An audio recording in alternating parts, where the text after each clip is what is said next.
Hello everybody, this is Toys R Us, and for this special figure showcase and review we're going to be looking at the 2012 deluxe class shockwave figure.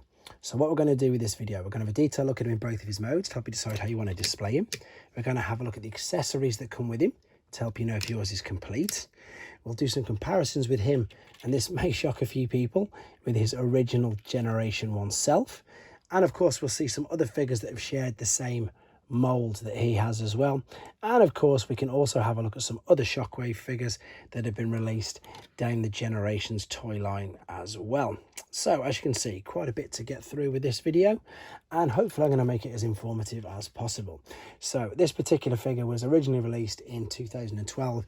It is classed as a Generations figure, or Chug as it's known, and yes, it is mainly because it was based on the Fall of Cybertron game. So Shockwave himself, of course, is back to being a ship and not, of course, a handheld weapon like he originally was. What we're going to do first and foremost is some first impressions. And again, I love the Shockwave character, and to be honest, I really like this figure for lots of reasons, and hopefully I can get that across in this video. I like the head sculpt. If I'm being really picky though, I would have liked a yellow eye, but that's more so because of G1. It does spin around, it does have rotation, it won't look up and down, it'll bob, but this does bounce up and down, and that is due to do the transformation process. We've got some beautiful translucent pink plastic there, which really sets off the pink in the legs as well. With regards to articulation, the shoulders will go all the way around, it'll go out to the side as well. You've got ball and sockets in the elbows. You haven't got wrist swivel. You've got wrist movement, but that's just for transformation. We don't have waist swivel either, but we've got ball and socket hips, knee rock, and I suppose if you're being super pedantic, you can say that's an ankle tilt, but it is mainly just for transformation purposes. On the back, it's not too bad. There's no big hollow bits gaping out, and in a way you can actually fill this bit out as well. I'll show you in a second when we come back and see how all of his accessories work. Overall first impressions, I'm impressed with him. I think he looks pretty good. His accessories, again, do split into two. They're not held together at all, and I don't believe they were supposed to, and again I'll show you why in a second when it comes to using them all. This does just slot in nice and simple like that, but as far as first impressions go, that is that. So what we're going to do, we're going to come back now, we're going to have a look at him in his alternate mode and see what he looks like there. Okay, we're back, and as you can see, he's in his alternate mode, which in this case for Shockwave, it's like a Cybertronian flying vehicle. Quick apologies for no transformation process on this video. Couple of reasons: one, to keep the length of the video down, and two, is not to spoil it for people who don't want to see it. However, if you do want to see it, it will be uploaded in a separate video. And as you can see, this is quite a cool alternate mode, to be honest. You can still definitely obviously tell that it was a robot by the fact that they've not covered much up underneath. But again, I'm liking it. I love the way that this joins at the front. This, of course, was all the feet. There's the lovely translucent plastic again that's there. It's just a great little alternate mode, and I do mean little as well, to be honest, because for a deluxe figure, it is quite small. Now, obviously, this accessory here was what we had at the beginning, and to be honest, it does play quite a big part, especially in this mode, because if you don't have it, then it's gonna look just like this. So unfortunately with this, if you are buying it and you want to display it in alternate mode, then you're going to really need to look out for the accessory. Other things to sort of be aware of if you are looking to buy this, because again, it's, you know, it's 10 years old already, is corrosion in the screws. There's quite a few screws, to be honest, and I suppose that's about it, to be honest. It's the accessory that's the biggest point in corrosion. There's not much else to say apart from that. You can't really attach this any other way. I suppose if it's missing this bit, it'll look a little bit better. Let's have a look. I'll just pop this under there, and you'll see that you'll get away with some of it, but that's not too bad, actually. It's not too bad. It's not as bad as I thought it would be, but what you do want, obviously, is the full both pieces, both parts of accessories. Again, it's quite basic, it's quite bland, but again, it's based on this particular game, and I think they've got away with it. It looks a little bit different, doesn't it, to the artwork on the box? It doesn't really look like that at all. While we're here, we might as well have a look at him in there. Funnily enough, he's rope tied in, which is what all new figures are. We can see that again, it's based on the game. We've got some lovely artwork of him there.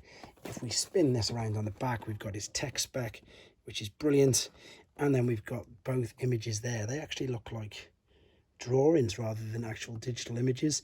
We've got a bit of a bio there. If you want to read that, you can pause that now and feel free to read that at your leisure. Meanwhile, what we're going to do now, we're going to come back for the final time in his robot mode, do a load of comparisons, and I'll show you just how good a toy he is and how you can use all of his accessories. Okay, then we're back for the final time. As you can see, he's in his robot mode. Again, apologies, no transformation on this video. However, I am going to show you this bit because this is really cool. And again, it's what I think makes this such a fun toy. So I'm separating the shoulders. I'm tilting the head back. Remember I said that it would look up and down just by bobbing. If you push it in like that, which is how you would transform it, it'd go underneath. When you bring it back over, as soon as this tab meets this part here, you get this nice little springy head reveal. That's just brilliant. I wanted to show you that, so that's why it's in this part, and of course you'll see it again in more detail in the other video. But the reason why I like this figure is for things like that. When I look at these figures, I look at them as, you know, kids' toys, which is what they were and are, I suppose, intended to be, but also how they do display and look now. And what I really like about this is this particular weapon, it's only quite standard, but with these weapons you can have so much fun with this particular figure. So if we get this, and if we just turn his forearm round ever so slightly, just so that it won't catch the gun on the rest of this, we've obviously got the 5mm tab there. We can pop it into his hand like so. He says struggling trying to push it in. Let's have a look. There we go. Once that's in, and of course you've then got a choice if you want to attach the barrel as well, and either way it looks good with or without the barrel. Now what you can actually do with the barrel, which is brilliant, you can turn this into a bit of a, I suppose, a rocket pack. So that part there, this isn't in the instructions either, but that part there, which was where you attached this normally to when it was in the jet mode, if you turn it upside down, this will fit perfectly, he says. There we go, in the back as well. So you've got like a little jet pack in the back, or another thing, or just a place to store it. You can then take, of course, the weapon off here if you wanted to. You can attach it to the back. You would have to take this bit off now, and then this is sometimes displayed, you'll see, with the weapons coming out of the back like that. Doesn't look too bad either. But the best thing about this is what you can do. You can fold the fist in like so, and then if we turn over on the forearm, there it is, there's that tab. You've got a tab here on there as well, just after the 5mm dowel, and this will sit perfectly now on top of his forearm as well. You even heard that click in. So you've got the weapon there on the back. It fits stunning. It won't come off at all. We can then slide, which way round it going? That's it. Let's make sure we get it in. And I'm messing this up.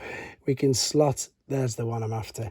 We can slot that over, and you've got no need to worry about that ever falling out of his hand because it's completely fixed on to his wrist. Brilliant. Or again, you can take this off now, use that on, and then attach this to the back there as well. It's up to yourself. And as I say, as a toy, as a figure, I think he displays and looks brilliant.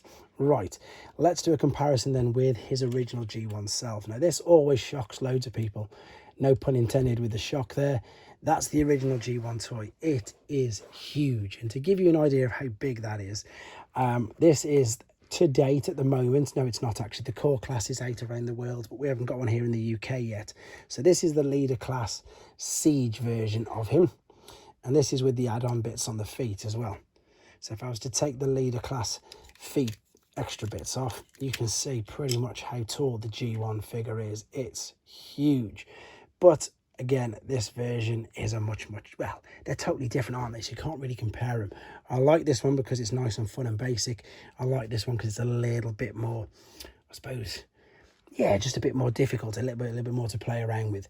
I'm just going to move the original G1 out of the way for now.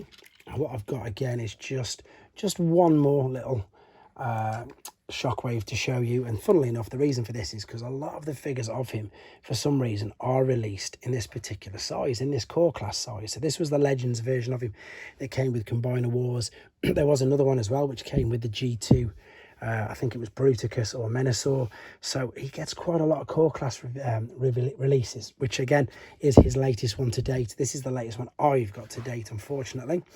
Let's move him out of the way. What we'll do now very quickly is see how he scales with the other figures in the same toy line. So this is, of course, Starscream from the same toy line, and he's about the same size. So these are quite small deluxe figures, really. let's move them out of the way. Final things then. So these are other figures that have shared the same mould. We've got, of course, the exact same toy line. We've got Air Raid, just in a completely different deco. And then we've got a BotCon exclusive where they made Brimstone. And again, you can see how I've got the things at the back, and they've got different weapons as well. But either way, I think they all look good. And in honesty, I think the Fall of Cybertron toy line was brilliant. I think it was quite underrated. Maybe that's just because, again, I live in the UK and we didn't get all of the figures. So that was possibly some of the main reasons. However, what I'm going to do is I'm going to disconnect this now. I'm going to reattach it to the front. And the reason for this is how he's going to go on display on my shelf. What do you think of him, guys? Have you got him yourself? How do you display the weapons? Do you think he's a good representation of Shockwave? Or are you like me, can't wait to get the new little core class as well? Let me know what you think in the comments, and take care.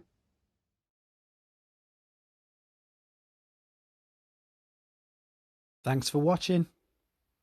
Like and comment, and don't forget to subscribe.